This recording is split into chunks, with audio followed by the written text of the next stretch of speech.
अघि नै हुनु त सबै शुभकामनाहरू मिलिसकेको छ, तर मेरो तर्फ परिवार अनि मसँग आउनुहुने भाइको तर्फबाट पनि सोरेङ मण्डली विशेष मण्डलीका आदरणीय बाबुहरूलाई ह्याप्पी फादर्स डे भन्न चाहन्छु।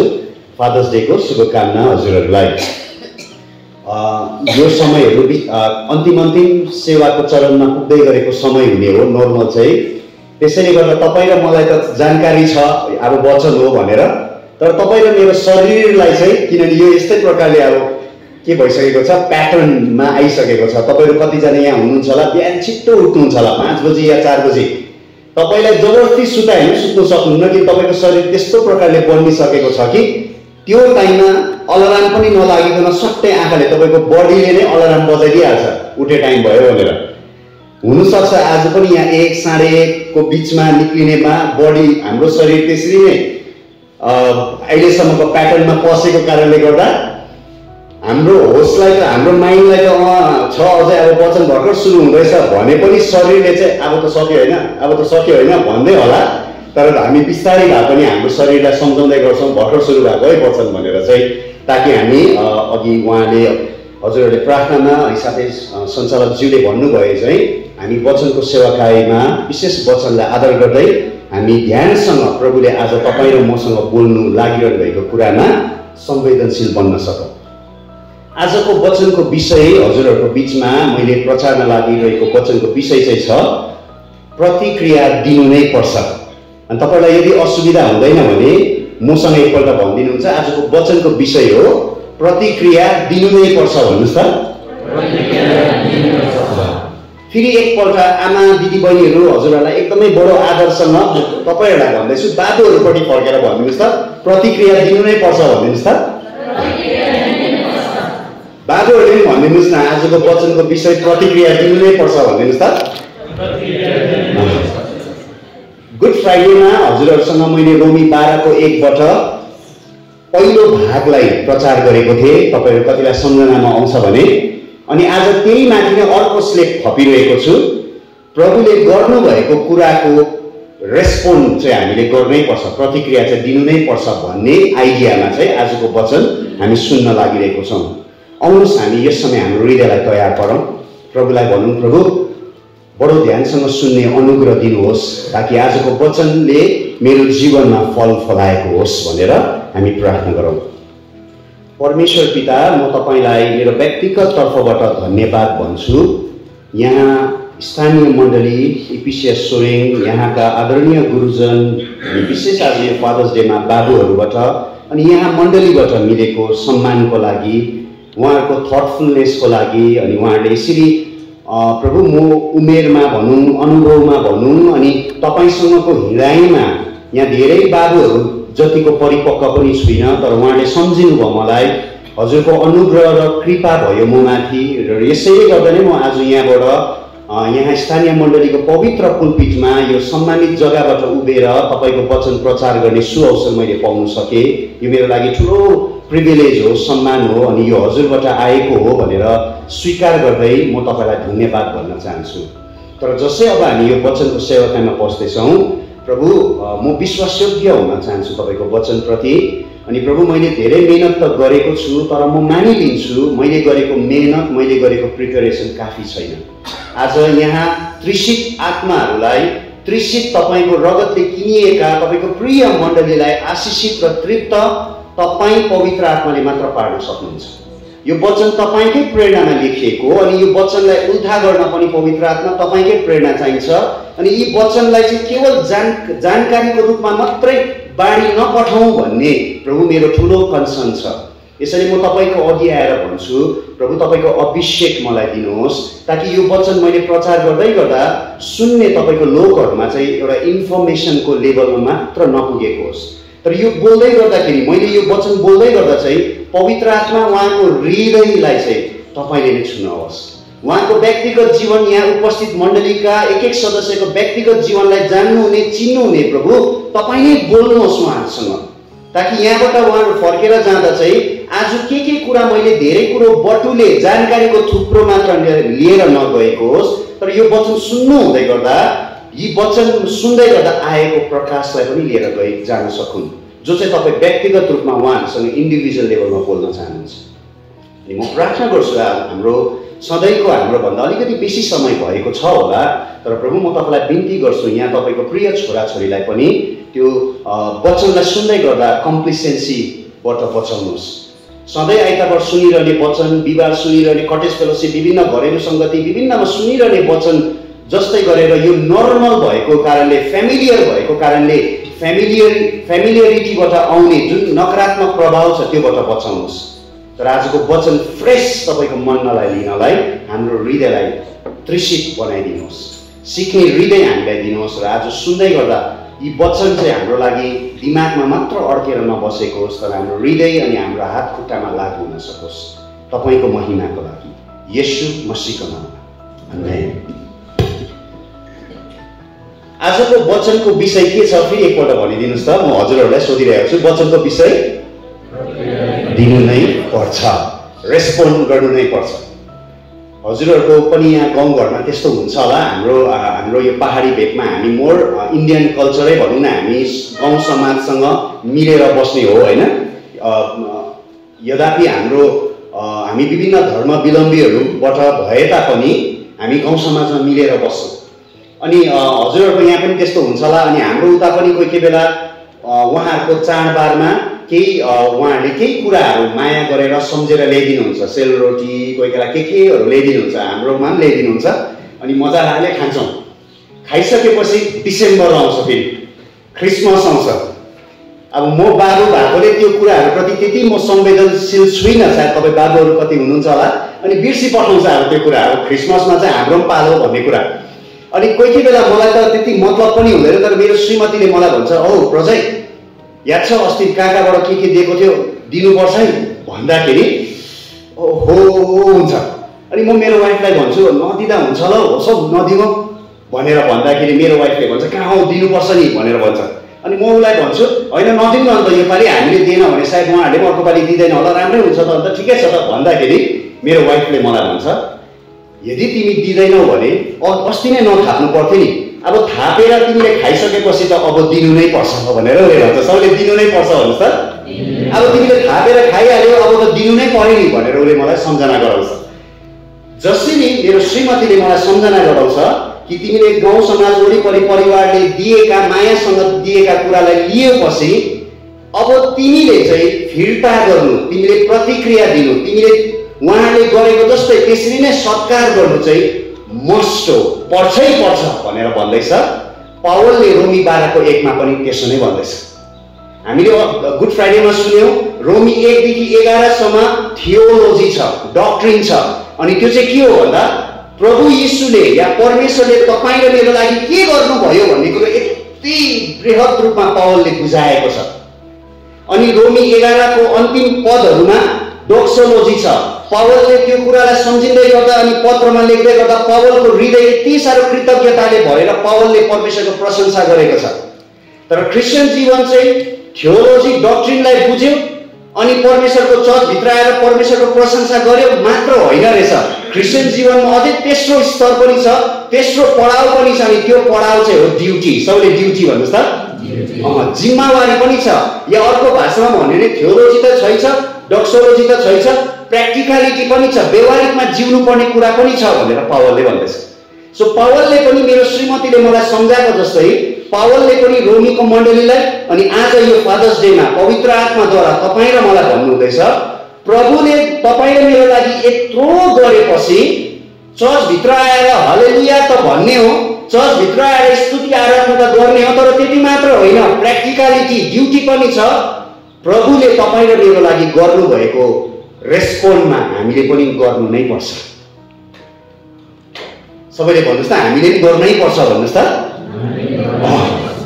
पावलले नि मैले तपाईँलाई अस्ति तपाईँलाई याद आउँछ भने रिकल गर्न सक्नुहुन्छ नि, मैले भन्दै थिएँ पावलले रोमी 12मा धेरै रिच भन्छ नि गहिरो ग्रिक शब्दहरू चलाएको छ। अनि पावलले नि यहाँ यसरी भन्दैछ यसकारण परमेश्वरको कृपाद्वारा म तिमीहरूलाई निवेदन गर्दैछु। हेर्नुहोस् है, यो दुईटा वर्डलाई आज हामी धेरै वर्डलाई यहाँबाट तान्दै गरेको हुन्छ, एक्सट्र्याक्ट गर्दै गरेको हुन्छ।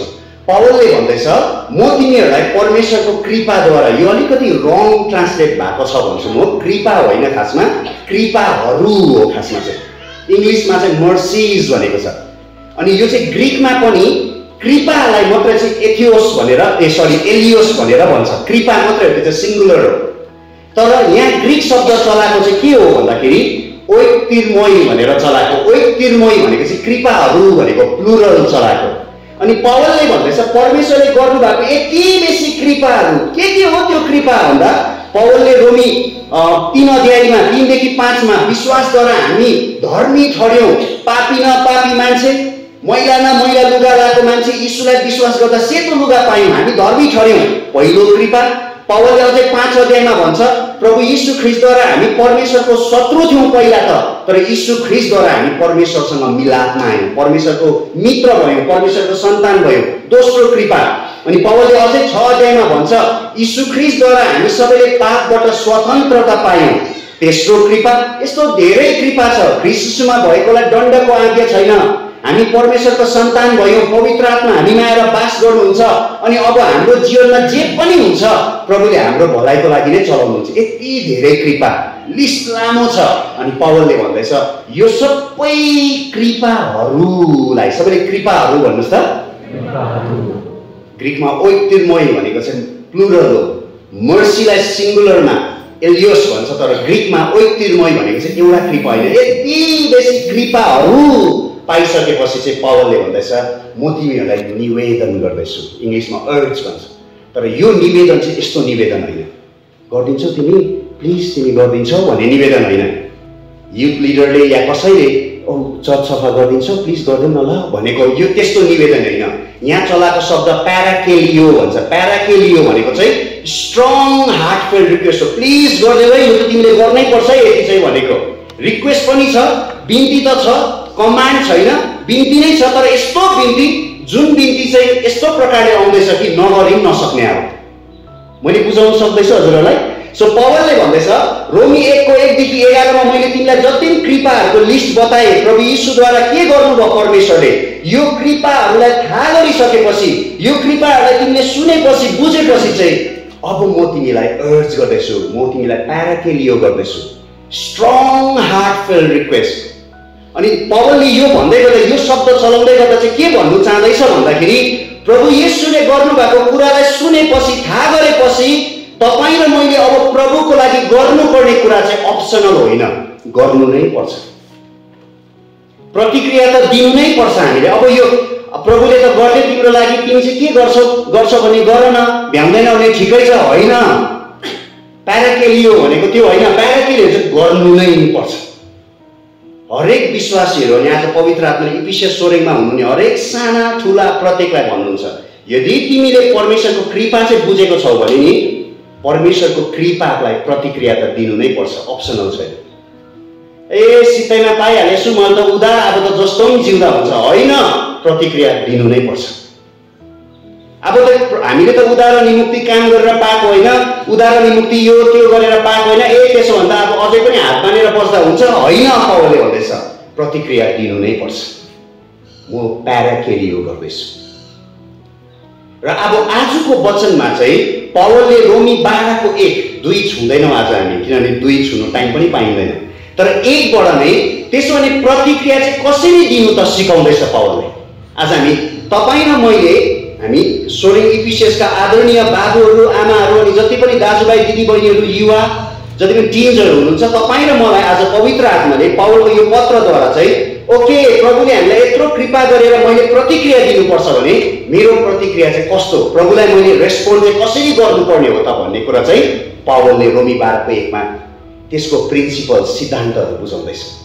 यो खण्डलाई चाहिँ हामी हेर्न लागिरहेको छ। एक पदलाई मात्रै हामी आज हेर्न लागिरहेको छौँ। यहाँ पावलले यसरी भन्दैछ, म फेरि पढ्दैछु, यसकारण परमेश्वरको कृपाद्वारा, हामीले बुझ्यौँ यो कृपाहरू हो भनेर, ओइक्तिर्मोई, म तिमीहरूलाई निवेदन गर्दैछु, प्याराकेलियो, म तिमीहरूलाई अर्ज गर्दैछु कि तिमीहरूको यथोचित सेवाको रूपमा आफ्ना आफ्ना शरीरलाई पवित्र, परमेश्वरलाई मनपर्ने जिउँदो बलिदान गरी दिहाल। आज यहाँबाट हामी के हेर्दैछौँ? अब यसलाई राम्रो बुझ्नुपर्ने हुन्छ तपाईँ र मैले। म तपाईँको एकदमै अविभाजित हृदय मान्छु है, किनभने हामी अलिकति कोटाउँदैछौँ यहाँ। हेर्नुहोस् है, पावलले यहाँनिर जुन रेस्पोन्ड गर्ने कुरामा, प्रभु येशू ख्रीष्टको कृपामा प्रतिक्रिया दिने कुरामा पावलले जुन कुरो बताउँदैछ नि, यो कुरा नि कतै न कतै पुरानो नियमको सेक्रिफाइस गर्ने जुन सिस्टम थियो, परमेश्वरलाई भेटिदिने जुन सिस्टम थियो, परमेश्वरको अगाडि बलिदान ल्याउने जुन सिस्टम थियो, त्यो सिस्टमसँग मिल्दैछ। पावलले चलाउँदै गरेको शब्दहरू, भोक्याबहरू, भाषाहरू चाहिँ पुरानो नियमको सिस्टमसँग मिल्दैछ है। हामी अहिले हेर्छौँ पावलले जुन यहाँ भाषा चलाउँदैछ, जस्तै शरीर भनेर भन्दैछ, सबैले शरीर भन्नुहोस् त, पवित्र भनेर भन्दैछ, सबैले पवित्र भन्नुहोस् त, परमेश्वरलाई मनपर्ने भन्नुहोस् त, सबैले एक्सेप्टेबल पनि भनेको छ। अनि अर्को चाहिँ हो बलिदान भनेर भन्दैछ, सबैले बलिदान भनिदिनुहोस् त। यो यस्तो टर्महरू हो, यो यस्तो भोक्याब र भाषा हो जुन भाषा चाहिँ पुरानो नियममा पुरा चलाएको छ। अनि पावलले पुरानो नियमको यो भाषालाई तानेर चाहिँ नयाँ नियमको मण्डलीलाई बुझाउँदैछ प्रतिक्रिया कसरी दिनु। अनि यो पत्र पावलले, मैले अस्ति तपाईँलाई भन्दै थिएँ, पावलले यो पत्र चाहिँ यस्तो मण्डलीलाई लेख्दैछ जुन मण्डलीमा पावलले प्रचार गरेको होइन, पावलले खडा गरेको होइन, तर त्यो मण्डलीमा दुईवटा समूह छ, यहुदीहरू पनि छ, गैर यहुदीहरू पनि छ, ग्रिकहरू पनि छ। तर यी दुवै मण्डलीको, यी दुवै क्याटेगोरीको मानिसहरूलाई पुरानो नियम राम्रोसँग थाहा छ। सो पावलले भन्दै गरेको यो शब्द, पावलले चलाउँदै गरेको यो टर्महरूलाई, यो भाषाहरूलाई त्यति बेलाको मण्डलीले रिलेट गर्नु सक्छ। उनीहरूले यो भन्दै गर्दा पवित्र भन्ने बित्तिकै उनीहरूले मिलाउनु सक्छ, जोड्नु सक्छ पुरानो नियमसँग। बलिदान भन्ने बित्तिकै यो त सुनेको भन्नु सक्छ। भेटी भन्ने बित्तिकै उनीहरूले मिलाउनु सक्छ। अनि यही भाषालाई चलाएर चाहिँ पावलले रोमीको मण्डलीलाई सिकाउँदैछ अब प्रतिक्रिया चाहिँ कसरी दिनु। तर पावलले पुरानो नियमको यो भाषा र शैलीहरूलाई ताने तापनि पावलले भन्दै गरेको कुरामा पावलले प्रतिक्रिया कसरी दिनु भनेर सिकाउँदै गरेको कुरामा समानताहरू, सिमिल्यारिटिजहरू, पुरानो नियमको कति सिस्टमसँग, बलिदानको प्रणालीसँग कति सिमिल्यारिटिजहरू मिल्ने कुरा भए तापनि नयाँ नियमको सन्दर्भमा धेरै फरक भिन्नताहरू पनि छ। र यो चारवटा कुरा, जुन कुरा चाहिँ पावलले एसेन्सियल रिक्वायरमेन्टको रूपमा, आवश्यकताको रूपमा बताउँदैछ, एउटा चाहिँ शरीर हो, एउटा चाहिँ पवित्र हो, अर्को चाहिँ बलिदान हो, अनि अर्को चाहिँ परमेश्वरलाई मनपर्ने, परमेश्वरले स्वीकार्ने भन्ने यो जुन चारवटा टर्म छ, यो टर्मलाई चाहिँ पावलले बुझाउँदै गर्दा आज तपाईँ र मैले हेर्दै गर्दा चाहिँ यसको समानतालाई पनि हेर्छौँ, यसको सिमिल्यारिटी के छ पुरानो नियमसँग, तर यसको भिन्नतालाई पनि हामी हेर्छौँ। अनि यो कुरोलाई बुझ्दै गर्दा तपाईँ र मैले अहिलेको समयमा प्रभुलाई चलाउनु दिनुपर्ने प्रतिक्रिया के हो भन्ने कुरालाई पनि हामी बुझ्नेछौँ। पहिलो शब्द पावलले यहाँ चलाउँदैछ शरीर। सबैले एकपल्ट फेरि शरीर भनिदिनुहोस् त, सोमा भनेर भन्दैछ। अब पुरानो नियममा नि तपाईँले हामीलाई राम्रोसँग थाहा छ, हामी डिटेलमा म यो भन्दिनँ, जब पनि कुनै इजरायलीले, यहुदीले र परमेश्वरको यहुदी मत मान्नेहरू जसले पनि परमेश्वरलाई कृतज्ञ भएर कुनै बलिदान चढाउँछु भन्छ भने त्यो बलिदान चाहिँ शरीर हुनु पर्यो, हो कि न भन्नुहोस् त। त्यो शरीर भेडाको हुन्छ कि चाहिँ त्यो शरीर चराको हुन्छ कि चाहिँ त्यो शरीर बाख्राको हुन्छ, तर शरीर चाहिँ हुनु पर्यो, हो कि न भन्नुहोस् त। सो जब पावलले यहाँ शरीर भन्ने शब्द चलाउँदैछ त्यति बेलाको अडियन्सले, रोमीको मण्डलीले पुरानो नियममा पनि छ भनेर उनीहरूले रिलेट गर्नु सक्दैछ। यो समानता छ, सिमिल्यारिटी छ। तर भिन्नता चाहिँ के छ भने पावलले चाहिँ जब यहाँ रोमीको मण्डलीलाई अनि आज पवित्र आत्माले यो वचनद्वारा तपाईँ र मलाई शरीर अर्पण गर्ने कुरा गर्दै गर्दा चाहिँ तपाईँ र मेरो हड्डी र छालाको कुरा गरेको होइन। यद्यपि पुरानो नियममा चाहिँ हड्डी र छाला थियो किनभने त्यो पशुसँग सम्बन्धित थियो, तर तपाईँ र मैले चाहिँ अब हाम्रो शरीरलाई भनेर अर्पण गर्ने कुरा आउँदै गर्दा चाहिँ पावलले हड्डी र छाला अर्पण गर्ने कुरा गरेको होइन। यहाँ बडिज भन्दाखेरि, शरीर भन्दाखेरि चाहिँ तपाईँ र मेरो सर्वाङ्ग होल बिङलाई नै अर्पण गर्ने कुरा हुँदैछ। फरक चाहिँ त्यहाँ छ। फेरि तपाईँ र मैले सोच्ने कुरा, तपाईँ र मेरो चाहना, तपाईँ र मेरो इच्छाहरू जे पनि छ त्यो शरीर भन्दैछ यहाँ चाहिँ पावलले चाहिँ। खालि यो बाहिरको देखिने मात्र, बोक्रा मात्र होइन, तर होल बिङ, प्रजै भन्दा यो होइन नि बोक्रा खासमा। तपाईँहरूलाई कसैले एल्डर प्रजै चिन्छ, प्रजैलाई चिन्छ भन्दा सायद तपाईँलाई मेरो अनुहार याद आउँछ। तर जब प्रभुले प्रजै भन्छ, प्रभुलाई चाहिँ म भित्रीय, मेरो होल बिङ प्रभुको माइन्डमा आउँछ। हामीलाई गाडी भन्दाखेरि चाहिँ गाडीको बोक्रा, माथिको बम्पर, बनेट, माथिको खोल हाम्रो ध्यानमा आउँछ। तर गाडी बनाउने इन्जिनियरलाई चाहिँ गाडी भन्दा उसले भित्रको इन्जिनहरू सोच्छ। र जब पावलले चाहिँ यहाँ शरीरलाई अर्पण गर्ने कुरा गर्दैछ भने पावलले चाहिँ बाहिर शरीर मात्र होइन, तर तपाईँ र मेरो सर्वङ्ग होल बिङ, हाम्रो सोच्ने कुरा, हाम्रो चाहना, हाम्रो इच्छा हरेक भागलाई नै प्रभुमा अर्पण गर्ने कुरा गर्दैछ।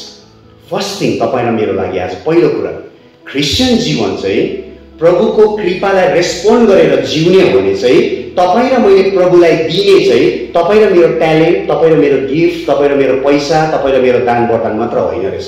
प्रभुले चाहिँ सर्वङ्ग नै माग्नु भएको रहेछ। हप्ताभरि म आफ्नै इच्छामा गर्ने हो, हप्ताभरि मलाई जे मनपर्छ गर्ने हो, सन्डे चाहिँ गएर वर्सिप गरिदिन्छु, ठिकै छ, तर प्रभुलाई चाहेको बेसी हो खासमा। प्रजाले आज यहाँ तपाईँहरूको बिचमा आएर फादर्स डेमा वचन बोल्दैछ, फेरि कहाँ वचन बोल्नु बोलाउँछ, म प्रभुको लागि वचन चाहिँ बोलिदिन्छु, प्रिचिङको सेवाकाई चाहिँ गरिदिन्छु, तर ब्याक फेरि आफ्नो घरमा प्राइभेट लाइफमा जिउनु पर्दा मेरो आफ्नै इच्छाले जिउँछु। होइन, प्रभुलाई चाहेको त्यस्तो होइन। यदि प्रजैले चाहिँ परमेश्वरले गरेको कृपालाई प्रतिक्रिया दिन्छु भन्छ भने चाहिँ प्रजैले चाहिँ चढाउनु पर्ने चाहिँ आफ्नो दान वरदान मात्र होइन, पैसा रुपियाँ मात्र होइन, ममा भएको रिसोर्सेस मात्र होइन, नचढाउने होइन, राम्रो छ त्यो कुरा, तर प्रभुले माग्दै गर्नु भएको छ त्योभन्दा बेसी रहेछ भन्ने कुरो बुझाउँछ। तपाईँले मेरो होल दिन नै माग्नु हुँदैछ, तपाईँले मेरो सर्वङ्ग नै प्रभुले माग्नु हुँदैछ।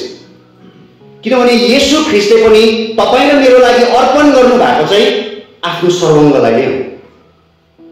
कस्तो हुन्थ्यो होला सोच्नुहोस् त, यदि येशू ख्रीष्टले यो संसारमा आएर बिमारी जाति पारिदिनु भएको भए, प्रचार पनि गर्नुभयो, शिक्षा पनि दिनुभयो, डाँडाको उपदेश पनि दिनुभयो, सबै भूतहरू निकाल्नु भयो, तर गेत्सेमनीमा आफूलाई समर्पण चाहिँ नगरिदिनु भएको भए।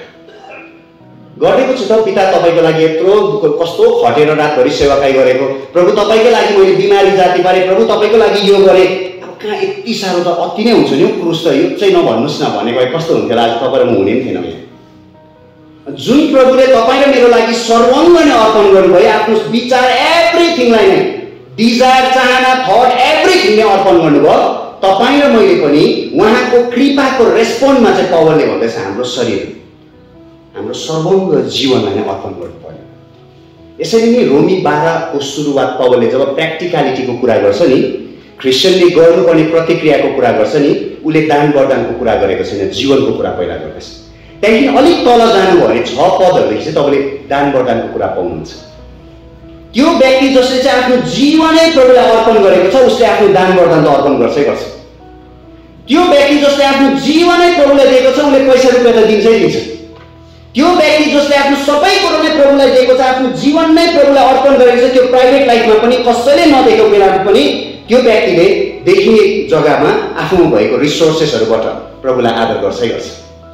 तर समस्या चाहिँ त्यति बेला हुन्छ जब तपाईँ र मैले प्रतिक्रिया दिनु भनेको चाहिँ हाम्रो दान वरदान चलाउनु, आराधना गर्नु, वचन बोल्नु, हाम्रो पैसा रुपियाँ दिनु मात्रै हो भनेर सोची पठाउँछौँ भने चाहिँ नयाँ नियममा प्रभुले माग्दै गर्नुभएको प्रतिक्रिया चाहिँ त्यो मात्र होइन।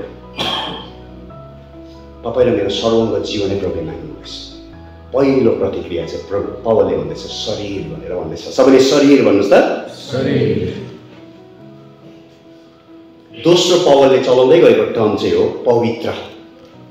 अब जसै अब पुरानो नियममा बुझौँ, अब यसलाई रिलेट गरौँ सिमिलारिटी ल्याउनु लागि।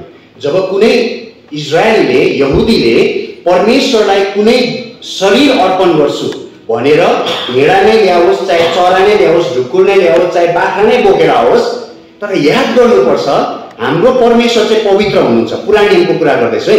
यसैले उहाँ परमेश्वरलाई जे पाए त्यही दिनु मिल्दैन।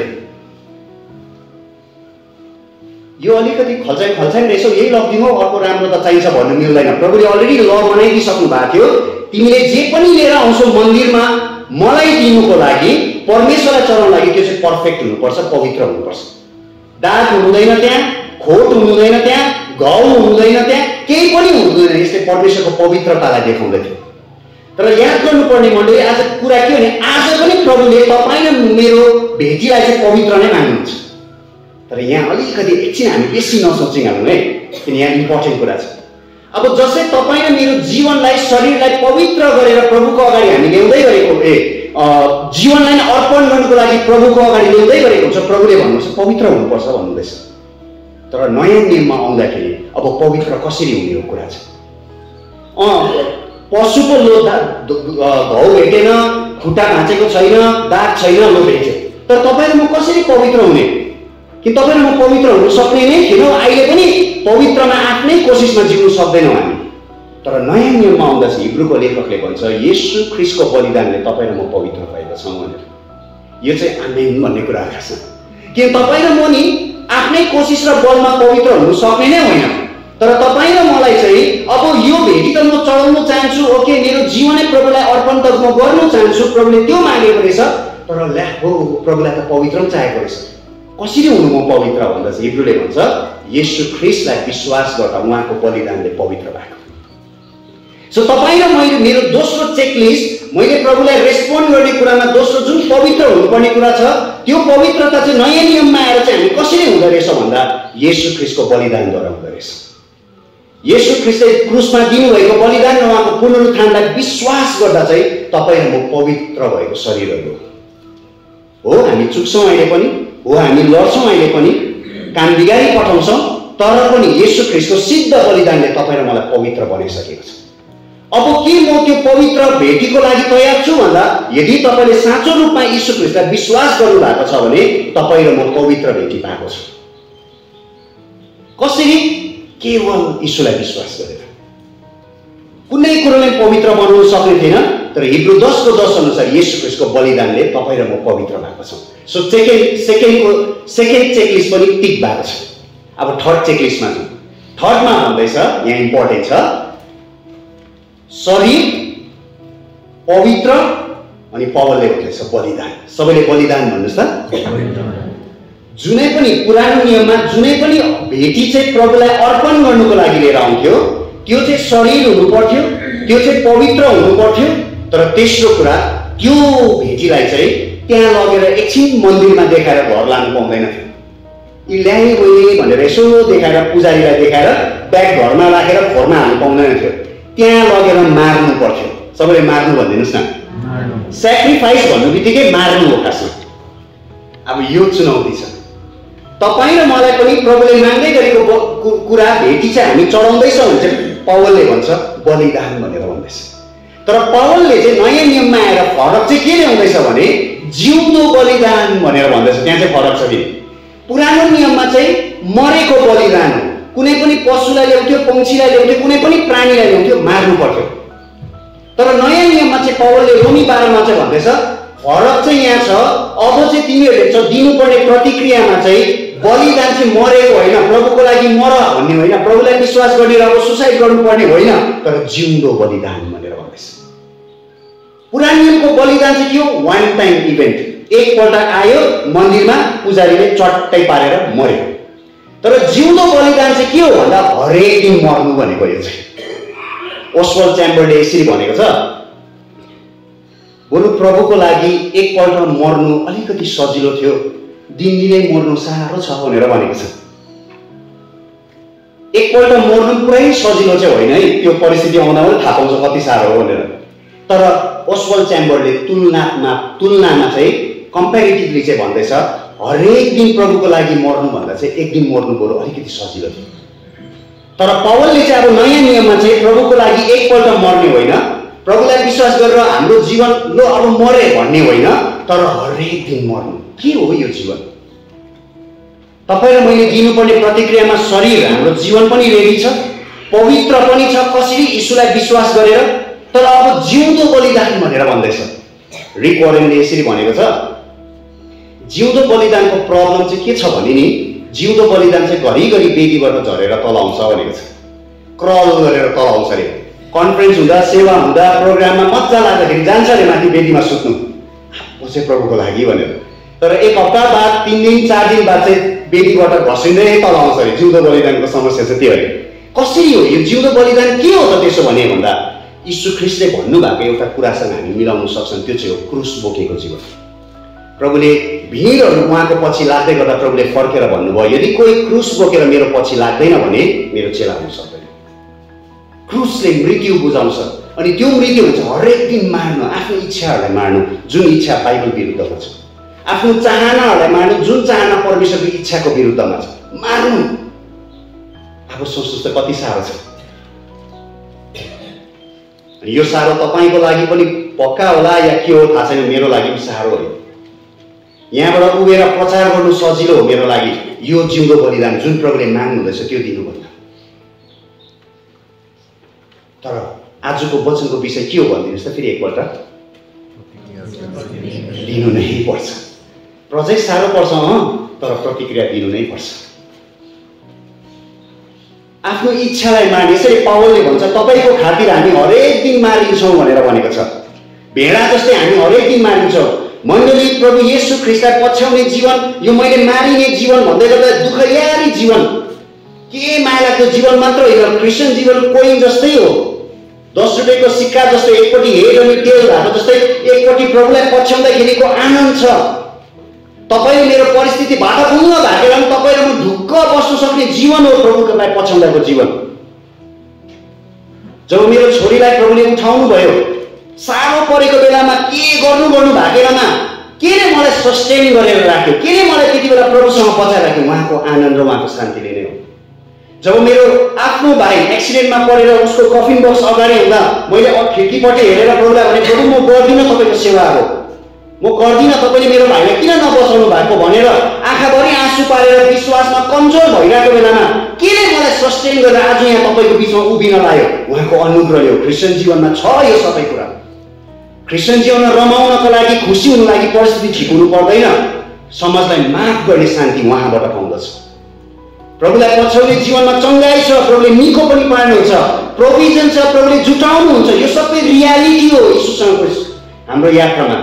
तर रियालिटी यो पनि हो तपाईँ र मैले आफूलाई मार्ने पनि हो, तपाईँ र मैले आफ्नो चाहनालाई मार्ने पनि यथार्थ हो, सत्यता हो क्रिस्चियन जीवनमा। यसलाई पनि हामी नकार्न सक्दैनौँ, इन्कार गर्न सक्दैनौँ। अनि यो नै हो प्रतिक्रिया प्रभुले तपाईँ र मबाट उहाँले गर्नुभएको कृपामा माग्दै गर्नुभएको, आफूलाई मार्ने, आफूलाई बलि गर्ने। अनि यसको प्याटर्न, यसको उदाहरण चाहिँ यीशु स्वयं नै हो। हिब्रू खोल्दैनौँ हामी, तर हिब्रू 10को 5 देखि 9 मा के भन्छ भन्नुहोस् त। यीशु ख्रीष्टले चढाउनु भएको बलिदान के थियो भन्दा आज्ञाकारिताको बलिदान भनेर भनेको छ। आफूलाई जुन मार्नु भन्यो उहाँले आफ्नो इच्छालाई मारेर आज्ञाकारिताको बलिदान पितालाई चढायो भनेर भनेको छ। अनि यो आफूलाई मार्ने जीवन चाहिँ वान टाइम इभेन्ट होइन। म फुल टाइम मिनिस्ट्रीमा प्रभुले मलाई बोलाउनु भयो, साह्रो पर्यो, 2 जना नानी छ, श्रीमतीलाई पाल्नु छ, कसरी जीविका चलाउनु भइरहेको थियो, प्रभुले बोलाउनु भयो, आफ्नो इच्छालाई मारेर भए पनि आए। अब प्रजाले यो भन्नु मिल्दैन मैले मारे अस्ति नै, आफूलाई मिल्दैन। वान टाइम इभेन्ट होइन प्रजै आफूलाई मार्ने, यो त गरिरहनु पर्ने हो। भोलि दिनमा प्रभुले तिमीलाई फेरि के देखाउँछ, के गर्नु लाउँछ, गर्नु नै पर्छ। यीशु ख्रीष्टले आफ्नो जीवनको सुरु आफूलाई मारेर आज्ञाकारितामा गर्नुभयो, स्वर्गको वैभवलाई छोडेर आउनुभयो। उहाँले आफ्नो जीवनको अन्त आफूलाई मारेर नै गर्नुभयो। अब्राहमको जीवनमा जसलाई हामी विश्वासको पिता भनेर भन्छौँ, अब्राहमको जीवनको सुरु परमेश्वरप्रति आज्ञाकारी भएर सबै कुरो छोडेर आयो। तर जीवनको अन्त आफ्नो एउटै छोरालाई मार्नुपर्ने कुरा प्रभुले भन्दा ऊ त्यसमा रेडी भयो। सुरु अनि अन्त आज्ञाकारिता, सुरु अनि अन्त आफूलाई मार्नेबाट नै क्रिस्चियन जीवन जान्छ। हामी कहिले पनि त्यो पढाउमा अब चाहिँ म मेरो त्यो मैले सकेँ, मैले त्यो इक्जाम पास गरेँ, अब त्यो क्लास सक्यो भन्नु सक्दैनौँ हामीले। किन तपाईँ र मबाट प्रभुले माग्दै गरेको जिउँदो बलिदान भनेको आफूलाई मारिरहने छ। मेरो इच्छा छ, मेरो चाहना, मनपर्छ त्यो गर्नु मनपर्छ, तर प्रभु म गर्दिनँ। किन? किन प्रभु तपाईँले मबाट चाहँदै गरेको यही त हो। तपाईँलाई मैले रेस्पोन्ड गर्नुपर्ने कुरा यही त रहेछ। हो म चर्चमा गएर गीत गाउँछु, हो म गएर तपाईँको सेवाकाईमा खटिरहेको छु, हो म गएर तपाईँको मण्डलीमा सेवा पुर्याइरहेको छु, तर त्यो त तपाईँले नै दिएको दानबाट रिसोर्सेस हो। तपाईँले त त्यो मात्रै मागेको होइन, तर तपाईँले मेरो सर्वङ्ग होल दिनलाई मागेको भने मैले माग्नै पर्छ आफूलाई। प्रभुले त्यो जीवन तपाईँ र मबाट माग्दै हुनुहुन्छ। तेस्रो कुरा त्यहाँ छ। चौथो कुरा पावलले अर्को शब्द यहाँ चलाउँदैछ, परमेश्वरलाई मनपर्ने भनेर। सबैले भनिदिनुहोस् त, परमेश्वरलाई मनपर्ने। पुरानो नियमको भेटी कस्तो हुन्थ्यो भने नि, पवित्र एउटा चाहिँ शरीर हुनु पर्यो, पवित्र हुनु पर्यो, लिएर मार्नु पर्यो। यो 3टा कुरा गाइडलाइन्स। कति बेला चाहिँ परमेश्वरले एउटा भेटी स्वीकार गर्थ्यो, परमेश्वरलाई इजरायलीहरूले चलाएको बलिदान कति बेला मन पर्थ्यो भन्दा जब परमेश्वरको गाइडलाइन अनुसार त्यो चढाउँथ्यो। बुझ्नुहोस् है म के भन्दैछु। परमेश्वरले मोसाद्वारा व्यवस्थामा दिएको सिस्टम अनुसार, प्रोसेस अनुसार जब भेटी चढाउँथ्यो नि बलिदान, त्यति बेला चाहिँ परमेश्वरले स्वीकार गर्नुहुन्थ्यो। अनि त्यो सिस्टम चाहिँ के थियो? शरीर हुनुपर्छ, पवित्र हुनुपर्छ अनि मारिनुपर्छ। यो तीनटा मोटामोटी भनौँ न, मेन। अब तपाईँ र मैले पनि पौलले भन्दैछ अहिले यो चढाउँदै गरेको बलिदान चाहिँ परमेश्वरको अघि एक्सेप्टेबल हुनुपर्छ। कति बेला हुन्छ प्रजै परमेश्वरको अघि एक्सेप्टेबल? कति बेला प्रजैले चढाउँदै गरेको भेटी चाहिँ या परमेश्वरको कृपाको रेस्पोन्डमा प्रजैले चढाएको भेटी चाहिँ कति बेला परमेश्वरले मन पराउँछ भन्दा नम्बर 1, जब त्यो भेटी चाहिँ प्रजैको सर्वङ्ग जीवन नै हुन्छ। खालि गिफ्टिङ मात्र होइन, ट्यालेन्ट मात्र होइन, पैसा मात्र होइन, जब प्रजैले आफ्नो सर्वङ्ग जीवनलाई नै प्रभुमा ल्याउँछ। दोस्रो कुरा, सर्वङ्ग त अर्पण गर्दैछ तर यीशुलाई विश्वास गरेर पवित्र भएको छैन भने पनि अबै नो लिदिन म त्यो भेटी। दोस्रो क्राइटेरिया, ऊ येशू ख्रीष्टको बलिदानद्वारा पवित्र भएको हुनु पर्यो। दोस्रो क्राइटेरिया। तेस्रो क्राइटेरिया के हो? उसले जिउँदो बलिदानको रूपमा आफूलाई अर्पण गर्नु पर्यो। एकपल्ट होइन तर रिपिटेड आफ्नो इच्छालाई मारेको हुनु पर्यो। त्यति बेला चाहिँ प्रजै चाहिँ एज एन अफरिङ परमेश्वरको अघि एक्सेप्टेबल हुँदै गएको हुन्छ। तर यहाँ एउटा ठुलो प्रश्न आउँछ। मलाई याद छैन तपाईँलाई प्रश्न आउँछ कि आउँदैन, तर मलाई चाहिँ प्रश्न आयो तयार गर्दै गर्दा। प्रश्न के आउँछ भने नि, अपुई प्रजय भाइ, अन्त तिमीले भनेको होइन परमेश्वरले त हामीलाई स्वीकार गरिसक्यो होइन यीशु ख्रीष्टको कारणले, फेरि किन अन्त प्रभुले फेरि स्वीकार्नु पर्ने हामीलाई? आउँछ यो प्रश्न? बुझ्नु हुँदैछ मेरो प्रश्न के हो? प्रभुलाई विश्वास गर्दा त अन्त प्रभुले हामीलाई आफ्नो बनाइसके त फेरि म किन एक्सेप्टेबल हुनु प्रभुको अगाडि? किन प्रभुले स्वीकार्नु फेरि मलाई? अन्त म त स्वीकारिसकेको छु त अगाडि नै केही नगर्दा नै, अन्त फेरि प्रभुले मलाई स्वीकार्नु अलिकति मिलेन हौ भनिदिनुहोस् त सबैले, अलिकति मिलेन भनिदिनुहोस् त। म तपाईँलाई इन्गेज गराउँदैछु है, मलाई अन्यथा नलिनुहोस् है, किनभने टाइम हाम्रो अलिक क्रस भएको कारणले गर्दा मिलेन यहाँ। तर यो के हो बुझ्नु भने चाहिँ हामी अघि पुरानो नियममा पढेको खण्डलाई एकछिन हेर्नुपर्छ, खोल्दैनौँ हामी, तर हामीलाई थाहा छ हाबिलले पनि भेटी ल्यायो अरे, कहिनले पनि भेटी ल्यायो। त्यहाँ ग्रामर वर्डलाई राम्रो याद गर्नुपर्ने हुन्छ हामी। जब हाबिलले भेटी ल्यायो नि, लेख्नेले के भन्दैछ भन्नुहोस् त, त्यहाँ अथरले राइटरले के भन्दैछ भन्नुहोस् त, परमेश्वरले हाबिललाई ग्रहण गर्नुभयो र हाबिलको भेटीलाई ग्रहण गर्नुभयो भनेको छ। बुझ्नु हुँदैछ? परमेश्वरले कहिनलाई ग्रहण गर्नु भएन पहिला चाहिँ, र सबैले र भन्नुहोस् त, एन्ड कहिनको भेटीलाई ग्रहण गर्नु भएन भनेको छ। अब यो इम्पोर्टेन्ट छ। हाबिल चाहिँ कसरी ग्रहण योग्य भयो त? हाबिलले राम्रो भेटी, नन भेज भेटी ल्याएको कारणले गर्दा हो। कहिले चाहिँ भेज लिएर आए नि त, फलफुल मात्रै लिएर आए नि त हो, भक्का होइन। तर हिब्रू 11:4ले उत्तर दिन्छ, हाबिल चाहिँ विश्वासद्वारा धर्मी ठहरिसकेको थियो। सो याद गर्नुहोस् है, हाबिलले चाहिँ विश्वास गरेको कारणले गर्दा हाबिल अलरेडी एक्सेप्टेबल, परमेश्वरले स्वीकारिसकेको थियो। हाबिल अलरेडी स्वीकारिएकोले चाहिँ हाबिलले अब परमेश्वरलाई मनपर्ने भेटी लिएर आउँदैछ। ऊ स्वीकारिनुको लागि होइन, तर स्वीकारिएको कारणले गर्दा भेटी लिएर आउँदैछ। मण्डली पनि बुझाउन सक्दैछु? कपाल कोर्दै गएको छैन यो कुराले? बुझ्नुहोस् है, कहिन किन स्वीकारिएन? विश्वास नगरेको कारणले स्वीकारिएन। कहिन नस्वीकारिएको कारणले कहिनले चढाउने भेटी पनि स्वीकारिएन। यो भेरी इम्पोर्टेन्ट हो, हामी सबै मानिस जातिको लागि इम्पोर्टेन्ट। तपाईँ र म यीशु ख्रीष्टलाई विश्वास गरेको कारणले परमेश्वरले तपाईँ र मलाई स्वीकारिसक्नु भएको छ। कस्तो खुसीको कुरा! अब परमेश्वरले तपाईँ र मलाई स्वीकारिसक्यो भने विश्वास गर्नुहुन्छ भने तपाईँ र मैले परमेश्वरले स्वीकार्ने, परमेश्वरलाई मनपर्ने भेटी लिएर गएको। बुझ्नु हुँदैछ? तपाईँ र म परमेश्वरले मलाई स्वीकारोस्, परमेश्वरले मलाई धर्मी ठहराओस्, परमेश्वरले मलाई पवित्र बनाओस् भनेर यो जीवन जिएको होइन हामी। यदि कुनै पनि व्यक्तिले, संसारको कुनै पनि मान्छेले आफूलाई मार्छ, आफ्नो इच्छाहरूलाई मार्छ, आफ्नो चाहनाहरूलाई मार्छ, अनि यो जिउँदो बलिदान अनुसार आफ्नो जीवनै परमेश्वरको लागि भनेर दिन्छ, तर येशू ख्रीष्टलाई चाहिँ विश्वास गर्दैन भने ऊ भेटी स्वीकार्य छैन। भेटी स्वीकार्य कति बेला भयो हुन्छ भन्दा जब त्यो मान्छे, त्यो व्यक्ति पहिला स्वीकारिएको हुन्छ। अनि कति बेला प्रजै स्वीकारिन्छ भन्दा प्रजैले बाइबल पढ्दा होइन, प्रार्थना गर्दा होइन, पवित्रताको जीवन जिउँदा होइन, प्रजैले यीशु ख्रीष्टलाई विश्वास गर्दा चाहिँ प्रजै स्वीकारिन्छ। अनि प्रजै स्वीकारिएकोले, प्रभुले मलाई स्वीकार्नु भएकोले गर्दा अब म खुसी साथ, कृतज्ञ साथ प्रभुलाई मनपर्ने भेटी बोकेर आउँछु। के हो प्रभु तपाईँलाई मनपर्ने भेटी भनेर सोद्धा प्रभुले भन्छ, तिम्रो शरीर, तिम्रो होल जीवन जिउँदो बलिदान नै हो मलाई मनपर्ने। ए हो, ल म दिन्छु तपाईँलाई भन्नु हो। खास गरी मैले बुझाउन सक्दैछु तपाईँलाई? सो परमेश्वरलाई हामीले प्रभुको अगाडि स्वीकार्ने भेटी लगेको हामी स्वीकार्ने भएको होइन। इजरायलीहरू त अलरेडी परमेश्वरको जाति भइसकेको थियो, केही कारणले होइन। अब्राहमको आज्ञाकारितामा हेर्दै इजरायलीहरू त परमेश्वरको सन्तान भइसकेको थियो। सन्तान भएको कारणले गर्दा उनीहरूले परमेश्वरलाई मनपर्ने भेटी चढाउनु पर्थ्यो। त्यस्तै नै हो तपाईँ र म। प्रभुले रोमी 1देखि 11सम्म तपाईँ र मेरो लागि अलरेडी जे गर्नुभयो त्योले हामी प्रभुको अगाडि एक्सेप्टेबल, प्रभुको अघि मनपर्दो भएको छ। अनि त्यसकारण चाहिँ हामी हाम्रो शरीरलाई, हामी हाम्रो जीवनलाई परमेश्वरको अगाडि जिउँदो बलिदान, एकपल्ट मर्ने होइन, हरेक दिन मार्दै उहाँको पवित्रतालाई लिएर चाहिँ हामी प्रभुको अगाडि बस्छौँ। त्यति बेला चाहिँ तपाईँ र मेरो भेटी स्वीकारिँदै गएको छ। हामी त पहिल्यै स्वीकार्यौँ, तर तपाईँ र मेरो भेटी पनि प्रभुको अगाडि स्वीकारिँदै गएको हुन्छ। तपाईँ र मैले याद गर्नुपर्छ यो कुरोलाई भन्दै गर्दा, जब हामी भेटीको कुरा गर्दैछौँ, पवित्रको कुरा गर्दैछौँ, शरीरको कुरा गर्दैछौँ, जिउँदो बलिदानको कुरा गर्छौँ, म फेरि पनि तपाईँलाई वर्णन गर्न चाहन्छु, यो सबै कुरो हामी प्रभुको अगाडि धर्मी ठहरिनु गर्ने चाहिँ होइन, धर्मी ठहरिएको प्रतिक्रियामा गरेको है। यो चाहिँ याद गर्नु पर्यो। तपाईँ र मलाई बिहान अल्छी लाग्दा भए पनि आफूलाई मारेर बाइबल पढ्नु, तपाईँ र मलाई साह्रो परे पनि आफूलाई मारेर क्षमा गर्नु, तपाईँ र मलाई साह्रो परे तापनि आफूलाई मारेर शत्रुलाई माया गर्नु धर्मी ठहरिनु गरेको होइन, धर्मी ठहरिएकोले हामी गर्दैछौँ। यो भेटी हो प्रभुलाई जो हामी दिँदैछौँ।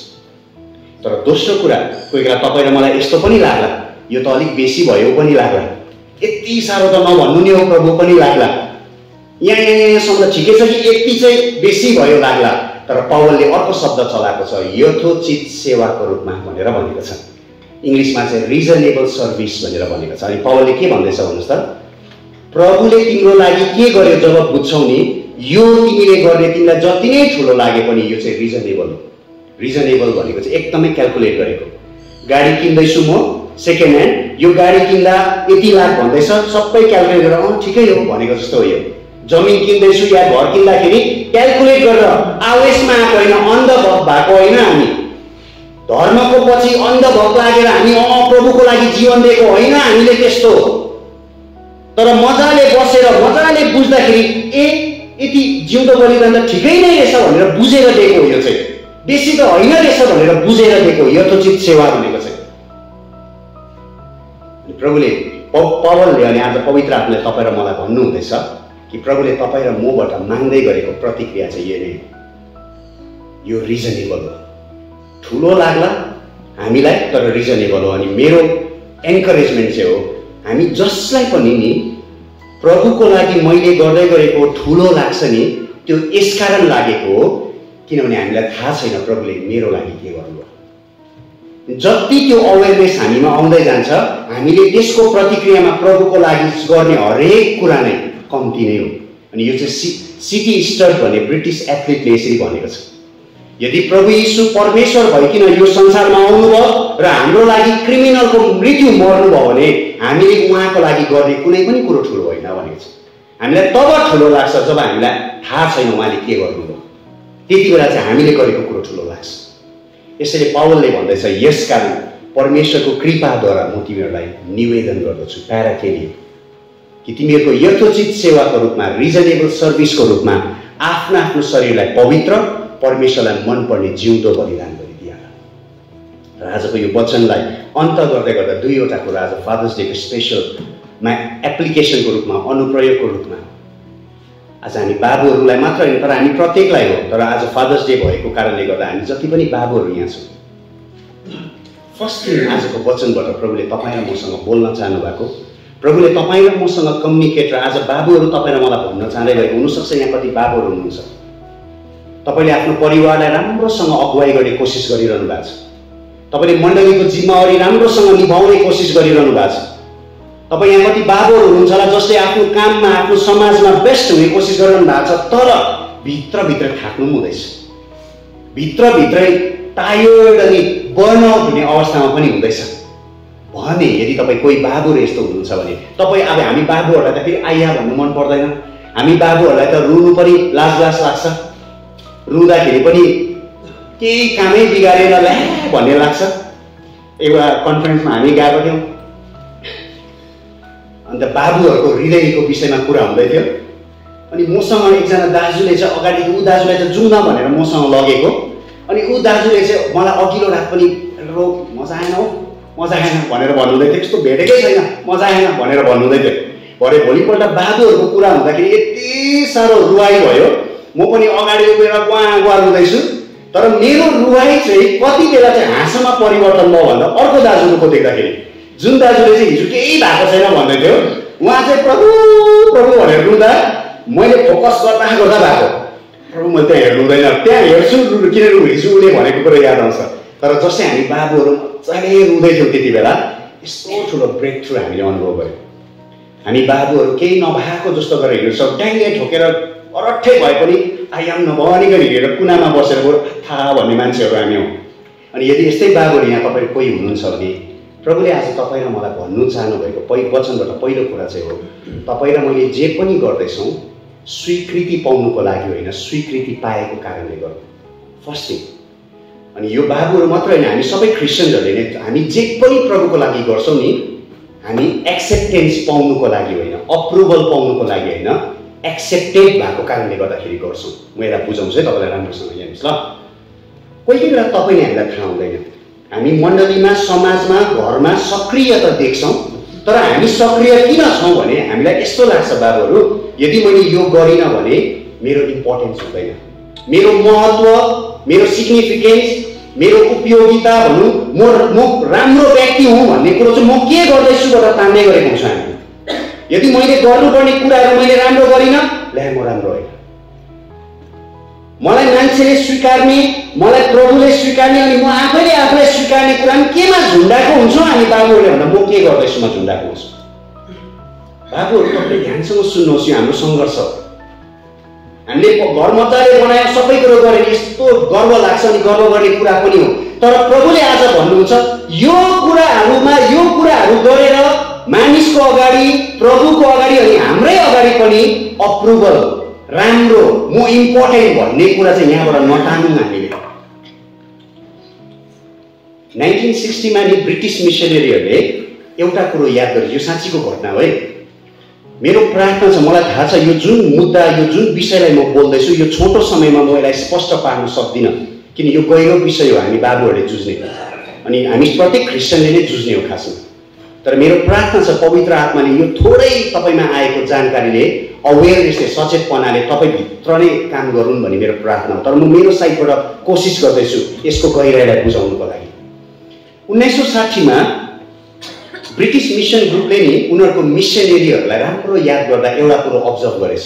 हाम्रो हेर्नु सुन्नुहोस् है अब्जर्भ के गरेछ भन्दा यो मिसनरीहरू पहिला सुरुमा त जोसिलो भएर जान्छन् मिसन फिल्डमा सुरुमा त भयङ्कर डरलाग्दो खर्छ सुरुमा त यति साह्रो जोसिलो हुन्छ तर महिना दिन बित्दै जाँदा वर्ष बित्दै जाँदा सुरुक हुन्छ अरे मिसनरीहरू त कतिजना त सुसाइड पनि गर्छ अरे कतिजनाको त काममा इफेक्टिभनेसै छैन अल्छे कोही त एकदम थाकेर हत्तु हैरान भएर मिसनरी हुँदिन म अब फर्केको घर भनेर फर्किन्छ अरे।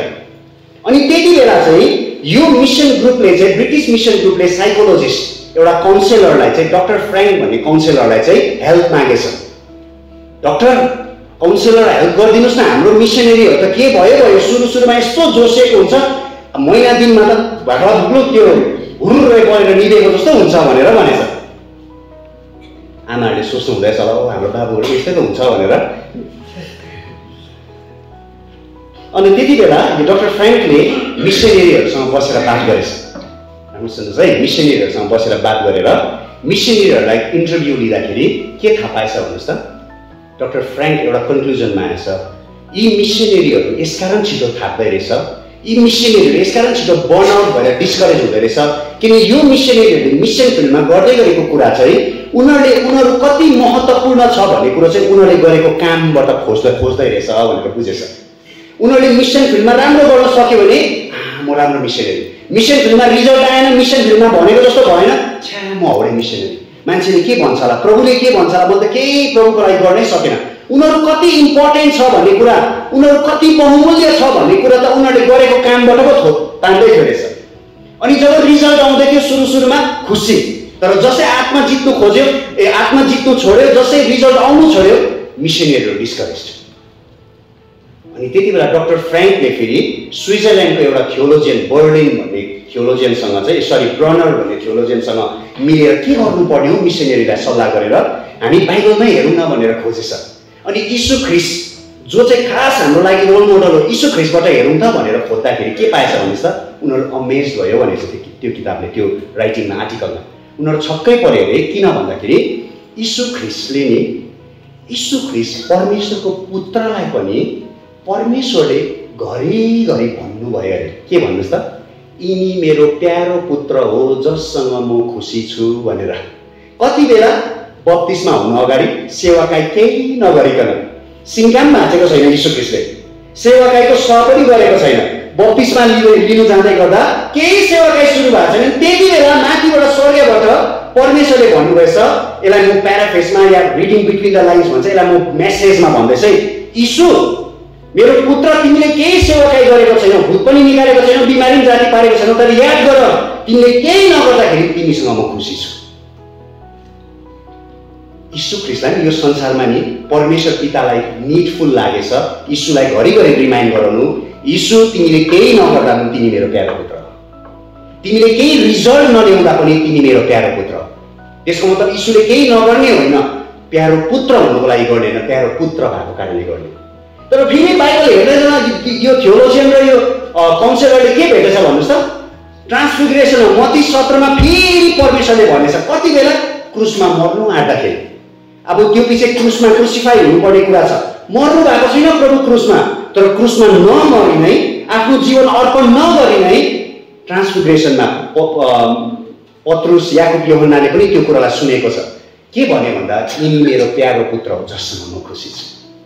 आज बाबुहरू आज यो फादर्स डेमा परमेश्वर पिताले पवित्र आत्माद्वारा तपाईँ हरेक बाबुलाई भन्नुहुन्छ तिमी मेरो प्यारो बाबु हो, तिमी मेरो प्यारो पुत्र हो जससँग म खुसी छु। तपाईँ र मैले यो संसारमा केही हासिल गर्नु नसके पनि प्रभु तपाईँ र मसँग खुसी हुनुहुन्छ। तपाईँ र मैले भयङ्कर ठुलो बिल्डिङ ठहराउन नसके पनि तपाईँ र मसँग प्रभु खुसी हुनुहुन्छ।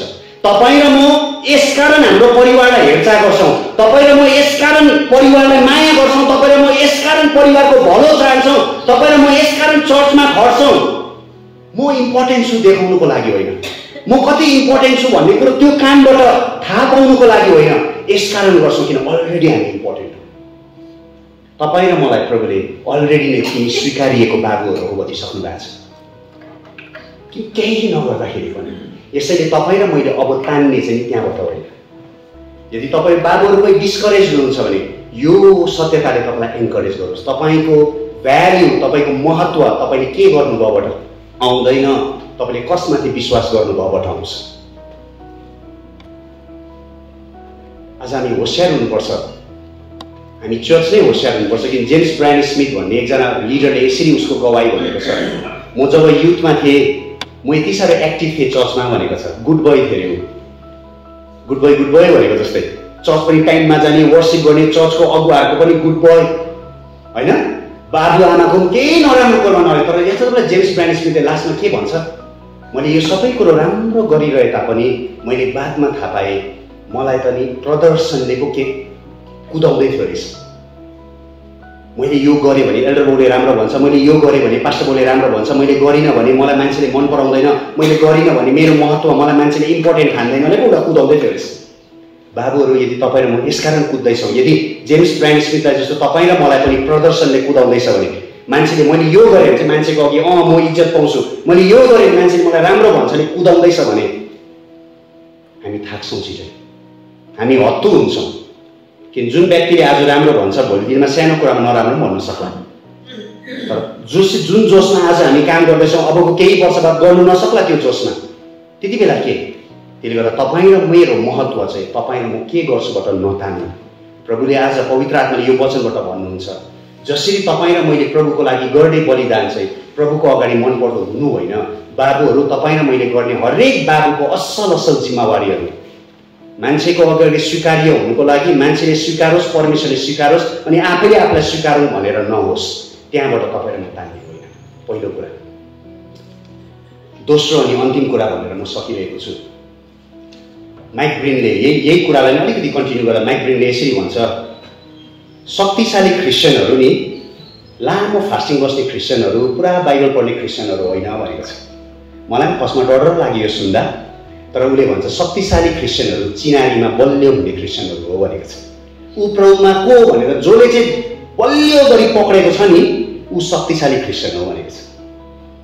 तपाईँलाई याद छ यीशु ख्रीष्टले त्यो उजाड स्थानमा शैतानमाथि विजय पाएर शक्तिशाली काम किन गर्यो भन्दा माइक ब्रिनले भन्छ त्यो 3वटा समस्याबाट, 3वटा परीक्षाबाट चाहिँ यीशु ख्रीष्टको चिनारीमा एट्याक हुँदै थियो। अनि यीशु ख्रीष्ट चिनारीमा कति बलियो छ भन्ने कुरो देखा पर्दै थियो। तपाईँ र मेरो फास्टिङले, तपाईँ र मेरो वचन अध्ययनले तपाईँ र मेरो चिनारी बलियो बनाउनै पर्छ। यो हो मुद्दा छ। अनि बाबुहरू, तपाईँ र म चिनारीमा बलियो भएको बाबुहरू हुनु परेको छ। तर दोस्रो अनि अन्तिम अनि अलिकति चुनौती हामी बाबुहरूलाई, तपाईँ अनि हामी बाबुहरू जति पनि यहाँ छौँ, सायद तपाईँ र मेरो धेरै जिम्मेवारी छ। कमाउनु पनि छ, परिवारलाई हेर्नु छ, समाजमा रहेर काम गर्नु छ। अनि यो धेरै कम्पार्टमेन्टहरूमा परिवारसँगको जीवन, समाजसँगको जीवन, काम गर्नुपर्ने जीवनमा क्रिस्चियन लाइफ पनि तपाईँ र मेरो एउटा कम्पार्टमेन्ट भइरहेको छ भने आजको वचनले भन्छ होइन होइन, क्रिस्चियन लाइफ कम्पार्टमेन्ट नबनाऊ।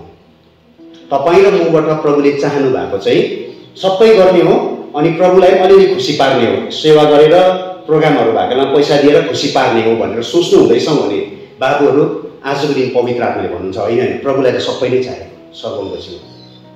तपाईँ र मैले सोच्दैछौँ प्रभुलाई चाहेको म अलिक पैसा कमाउँछु, सो प्रभुलाई म यसो पैसाहरू दिन्छु, अरू मेरो फ्यामिली लाइफ मेरो स्टाइलले जिउँछु, मेरो वर्क प्लेसमा के कसो गर्नुपर्छ प्लिज डोन्ट इन्टरफेयर, यो मलाई आफ्नै हिसाबले गर्नु दियो। मेरो समाजमा कसरी जिउनुपर्छ मलाई नसिकाऊ, मलाई आफ्नै हिसाबले गर्नु दियो। चर्चलाई के चाहिन्छ म गर्छु भन्नु हुँदैछ भने बाबुहरू मलाई माफ गरिदिनुहोस्, म यो भन्ने आँट गर्छु। त्यो होइन तपाईँ र मैले दिने बलिदान। यो सबै भागमा प्रभु इन्टरफेयर हुनुपर्छ। तपाईँ र मेरो फ्यामिली लाइफमा लिने निर्णयहरूमा आज पवित्र आत्माले भन्नुहुन्छ येशू ख्रीष्ट इन्टरफेयर गर्नैपर्छ। त्यहाँ तपाईँ र मेरो चल्दैन कुरा। तपाईँ र मेरो वर्क प्लेसमा येशू ख्रीष्ट इन्टरफेयर गर्नैपर्छ। त्यहाँ यो भाग नचलाऊ भन्नु मिल्दैन। प्रभुलाई म फेरि भन्दैछु, प्रभुले जब शरीर भन्दैछ, पावलले जीवन भन्दैछ। तपाईँ र मेरो ट्यालेन्ट होइन, तपाईँ र मेरो पैसा रुपियाँको कुरा गरेकै होइन। हरेक भागमा, तपाईँ र मेरो म्यारेजमा, तपाईँ र मेरो फ्यामिलीमा, तपाईँ र मेरो प्यारेन्टिङमा, तपाईँ र मेरो फिनेन्समा, तपाईँ र मैले लिने हरेक डिसिजन्सहरूमा प्रभु इन्टरफेयर गर्न चाहनुहुन्छ। त्यो हो जिउँदो बलिदान। अनि आज बाबुहरूबाट त्यो माग्नुहुँदैछ, लेट्स नट कम्पार्टमेन्टलाइज। क्रिस्चियन जीवनलाई एउटा कम्पार्टमेन्ट नबनाऊ। यो सबैमा राम्रो राम्रो, यसमा पनि अलिअलि गरेर राम्रो होइन। यस्तो यो होइन प्रभुले माग्नुभएको। तपाईँ र मेरो श्रीमतीले बाबुहरू, तपाईँ र मेरो नानीले तपाईँ र म चिनारीमा बलियो भएको बाबुहरू देखोस्। तपाईँ र मेरो अर्थ, तपाईँ र मेरो महत्त्व हामीले गर्ने सेवा कार्य कामबाट नतानौँ हामी। त्यस्तो हाम्रो श्रीमतीले, हाम्रो नानीहरूले नदेखोस्।